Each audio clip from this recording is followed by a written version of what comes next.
Hello जय हिंद साथियों, स्वागत है आपका अपने यूट्यूब चैनल संदीप बिगनर में। आशा करता हूँ आप सभी अच्छे होंगे और स्वस्थ होंगे और आप सभी की तैयारी बहुत अच्छी चल रही होगी।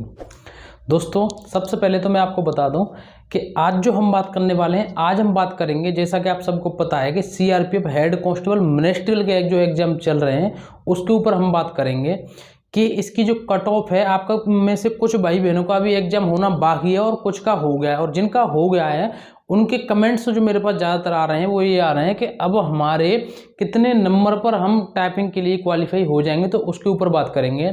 और आपके एग्ज़ाम जो चल रहे हैं, जिनका नहीं हुआ है, आशा करता हूँ आप सबका एग्जाम अच्छा होगा। और दोस्तों, मैं 5-6 दिन से कोई भी वीडियो सीआरपीएफ के ऊपर ना कि या किसी और भर्ती के ऊपर नहीं ला पा रहा था किसी कारणवश, क्योंकि मैं बताऊँ आपको, क्योंकि मैं छुट्टी गया था, कई दिन से घर पर था, तो इस वजह से मैं कोई वीडियो नहीं बना पाया।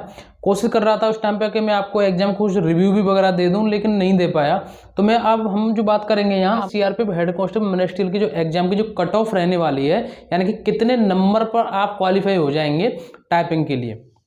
तो देखिए, सबसे पहले हम बात करते हैं कि आपके जो एग्जाम की जो बात कर रहे हैं हम, कि इसमें जो 4 सब्जेक्ट है, इसमें 4 सब्जेक्ट हैं। और दोस्तों, आपने एग्जाम का लेवल देख ही लिया कि किस तरीके का लेवल आ रहा है। जैसे और वैकेंसी में होता था कि हेड कांस्टेबल मिनिस्ट्रियल का जो एग्जाम है वो बिल्कुल मतलब एक तरीके से आप कह सकते हैं कि इजी लेवल का आता था, लेकिन इस बार इसमें सीआरपीएफ में ऐसा देखने को नहीं मिला है। जैसा कि आप सबको पता है कि जो मैथ है, मैथ और जीके जीएस, ये दोनों अच्छे खासी कंडीशन के इसके जो प्रश्न हैं वो आ रहे हैं। रही बात रीजनिंग की और हिंदी और इंग्लिश, तो ये इसको आप सरल कह सकते हैं, लेकिन ये जो हैं ये दोनों ये मॉडरेट टाइप के प्रश्न इसमें आ रहे हैं, जीके जीएस में और मैथ में। तो इस वजह से इसका पूरा असर पड़ेगा कट ऑफ पर। रही बात, अब इसके बाद होगी आपकी एग्जाम हो गया, अब एग्जाम के बाद आपकी जो टाइपिंग है वो इसके बाद ही इसकी सेकंड स्टेज है आपकी टाइपिंग की। ठीक है दोस्तों, टाइपिंग की। और आपको पता है कि टाइपिंग में सबसे ज़्यादा फेल होंगे उसमें सीआरपीएफ की टाइपिंग में। अब ये नहीं कि वो खुद जानबूझ करके करेंगे, जो टाइपिंग देने जाएंगे वो खुद होंगे, क्योंकि इसकी टाइपिंग मैंने आपको बता दी थी कि किस तरीके से होती है। तो अब मैं आपको बता दूं कि टाइपिंग के लिए आपकी जो कट ऑफ रहने वाली, तो देखिए आप बिल्कुल भी टाइपिंग के लिए परेशान मत होइए। जितनी कैटेगरीज वाइज आप कट ऑफ पहले बताई गई थी, इतने कम से कम आपके इतने मार्क्स तो होने चाहिए उसमें आपके एग्जाम में, तो उसी हिसाब से आपकी रहेगी। जैसे आपके जनरल में कम से कम आपके पास मार्क्स हैं जो 40 होने चाहिए, और ईडब्ल्यूएस में 35, ओबीसी 35, एससी 35, एसटी 35। इन कैटेगरी में अगर आपके 35 नंबर आ रहे हैं और इस कैटेगरी जनरल में आपके 40 नंबर आ रहे हैं, तो आप क्वालिफाई हो जाएंगे। किसके लिए? टाइपिंग के लिए। किसके लिए क्वालिफाई हो जाएंगे आप टाइपिंग के लिए क्वालिफाई हो जाएंगे। आप भी ये जानते हो कि इससे आपका सिलेक्शन, जो फाइनल सिलेक्शन है वो नहीं होगा, ये सिर्फ टाइपिंग के लिए है।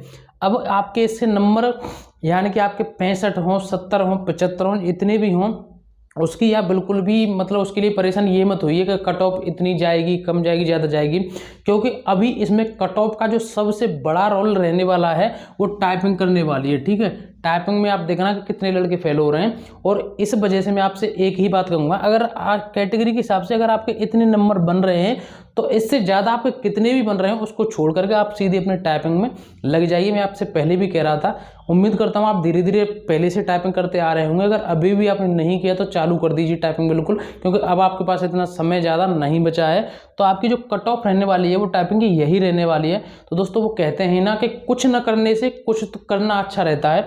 मानो अगर आपके 40 से ऊपर कितने भी नंबर हुए, तो आपको टाइपिंग में बैठने का, अगर आपको लग रहा है कि मेरे 45 नंबर है, आपको ये भी पता है कि 45 से फाइनल सिलेक्शन तो नहीं होने वाला, लेकिन आपको टाइपिंग में बैठने का मौका मिल जाएगा।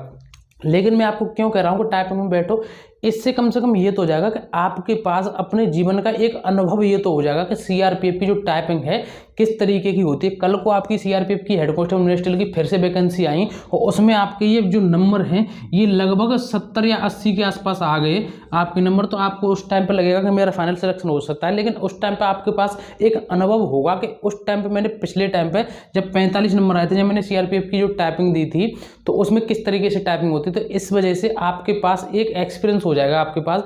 और अगर आपके इससे भी और ज़्यादा नंबर हैं तो और इसमें जो कट ऑफ है वो कम जाएगी इस वजह से, क्योंकि एक तो पेपर का जो लेवल है वो ठीक ठाक आ रहा है और उसके बाद अभी टाइपिंग भी होनी है। तो इस वजह से दोस्तों ये सारी जानकारी मुझे आज आप सभी के लिए देनी थी। अगर आपका अभी भी कोई डाउट हो, कुछ पूछना हो तो कमेंट करके जरूर बताएं, मैं वहाँ रिप्लाई कर दूंगा। तो दोस्तों ये है आपकी कट ऑफ जो मैंने बता दी कैटेगरी वाइज। इस तरीके से आप अपनी टाइपिंग अच्छी तरीके से करिए, और भी आपको कोई डाउट हो कमेंट करके पूछिए। तो दोस्तों आज मुझे बस यही जानकारी देनी थी आप सभी के लिए। वीडियो अच्छी लगी तो वीडियो को लाइक जरूर करें। अगर आप हमारे यूट्यूब चैनल पर नए आए हो तो चैनल को जरूर सब्सक्राइब करें। तो दोस्तों आज के लिए बस इतना ही। अब मिलेंगे अगली नई वीडियो में एक नए टॉपिक के साथ। जय हिंद, जय भारत।